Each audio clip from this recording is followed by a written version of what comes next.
chaos where the city's life never paused, Ikoyi Cemetery stood like a forgotten relic of a slower time.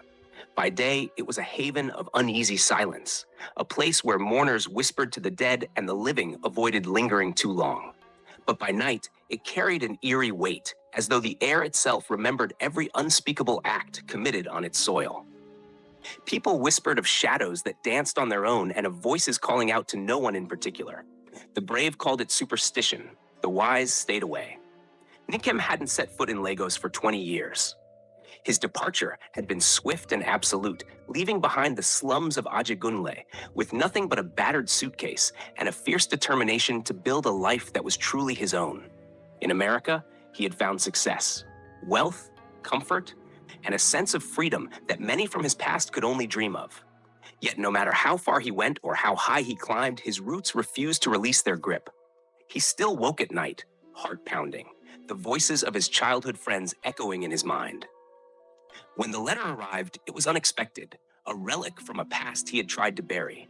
The handwriting was hurried, almost frantic, yet unmistakably Chijioke's. Nkem, you must come back. Meet us at Ikoyi Cemetery on the night of the full moon. It's important.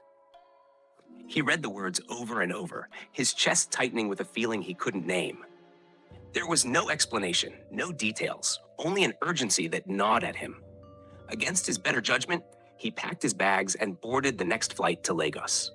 Lagos welcomed him with the chaos he remembered, blaring horns, the relentless hum of generators, and the smell of roasted plantains mingling with diesel fumes.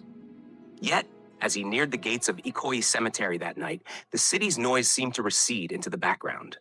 The air here was different, dense, almost oppressive. Every sound felt sharper, as though the cemetery itself was listening. The wrought iron gate loomed before him, its edges rusted and jagged. It creaked loudly as he pushed it open, the sound echoing into the stillness. Gravel crunched beneath his shoes as he walked the path, his heart pounding louder with every step. For a moment, he thought of turning back. But then he saw them. 3 figures standing under the shadow of a massive baobab tree, their forms barely illuminated by the faint moonlight. Chijioke was the first to step forward. His once boyish face had aged into something sharper, more weathered. His eyes held a look Nkem couldn't quite place. Relief, guilt, or perhaps fear. "Nkem," he said, his voice steady but low. Adaobi followed, her presence as warm and familiar as he remembered. Her smile wavered as she hugged him briefly, her fingers furrowed, confusion etched across his face. "Remember what?" Adaobi's voice quivered. "Auntie Ifeoma." The name struck Nkem hard, unearthing memories he'd buried deep. Auntie Ifeoma had been the heart of their childhood, a warm, gentle soul whose laughter could dispel the darkest moods. Then, without warning, she vanished. The adults whispered among themselves, but the children were left in the dark. "She didn't just disappear," Emeka interjected, his voice breaking the heavy silence. "They buried her alive." Kem felt his blood run cold. What? Who would? Why would? "They accused her of witchcraft," Chijioke replied, bitterness lacing his words. "Blamed her for the failed harvests. The village turned against her, and no one intervened." Kem stumbled back, his legs threatening to give way. "No, that's madness. Someone should have stopped it." "Fear silences," Adaobi murmured. "And in this case, fear killed." Nkem's mind swirled with disbelief and anger. "Why are you telling me this now, after all these years?" Chijioke stepped closer, his gaze piercing. "Would you have listened back then? You were so eager to leave, to forget us all." Nkem opened his mouth to argue, but faltered.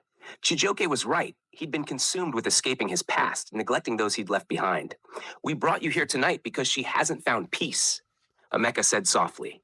"And tonight, she wishes to speak." Nkem's chest tightened with unease. "What do you mean? How can she speak?" Without a word, Chijioke knelt by the grave and began to dig with his hands, his movements urgent and desperate. Adaobi and Emeka joined in, their fingers clawing at the earth as if driven by an unseen force. Nkem hesitated, every instinct urging him to flee.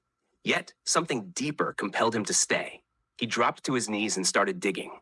The soil was cold and unyielding, each handful heavier than the last. Time seemed to stretch endlessly until their fingers struck something solid, a weathered wooden box, edges decayed. Chijioke lifted it out, and with trembling hands opened it.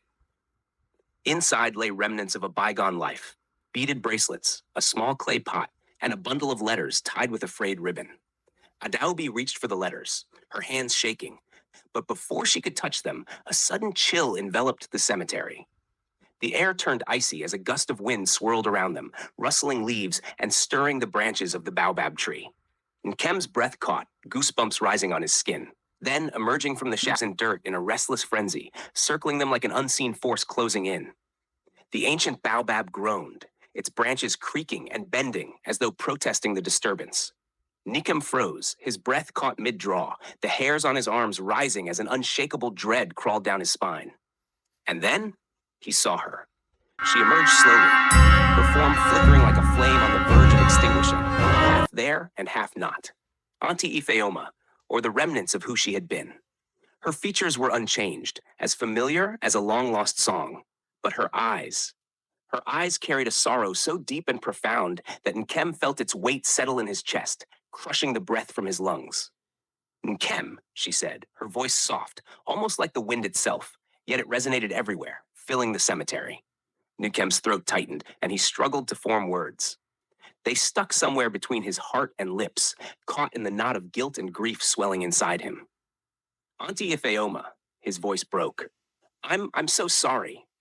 She shook her head, the movement slow and deliberate, her shimmering form rippling like water disturbed. It's not your fault, my child, she whispered, but the truth must no longer hide. It must be seen. The wind ceased as though commanded, and the air hung heavy with a silence that was almost unbearable. Even the baobab seemed to still, its branches frozen mid-sway. Auntie Ifeoma raised a ghostly hand, gesturing toward the letters clutched in Adaobi's trembling fingers. Those who did this to me walk free, she said, her tone gaining strength. They have built lives on lies, on pain, on blood. Justice must be done. With visible reluctance, Adaobi unfolded the first letter. Her hands quivered, and her breath came in short, audible gasps. The names written inside were clear and deliberate, penned in Auntie Afeoma's careful hand.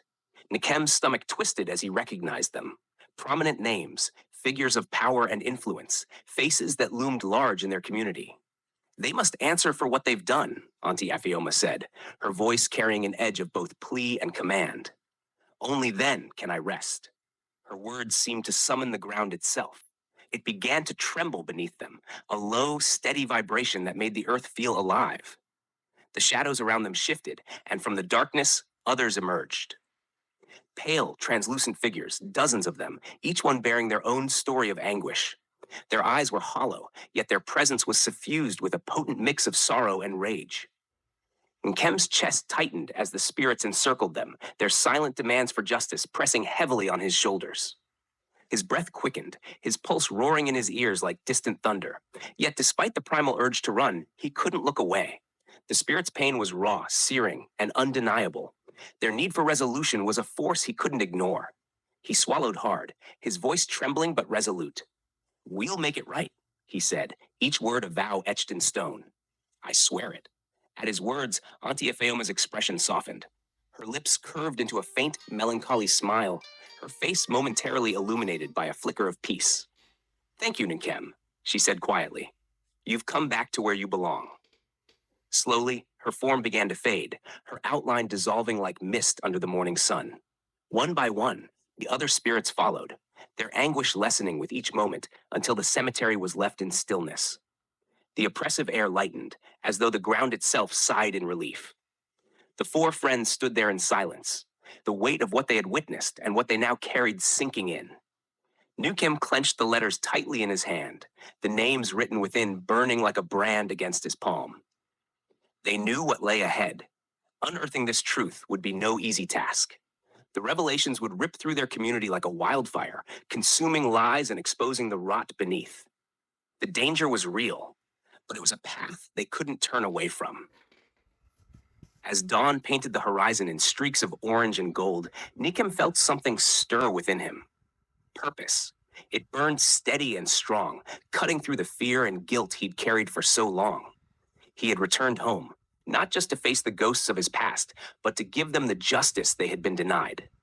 As the city began to wake around them, with its familiar hum of life and chaos, Nkem looked toward the skyline. Even in its darkest corners, Lagos held the promise of redemption, and for the first time in years, he was ready to embrace it.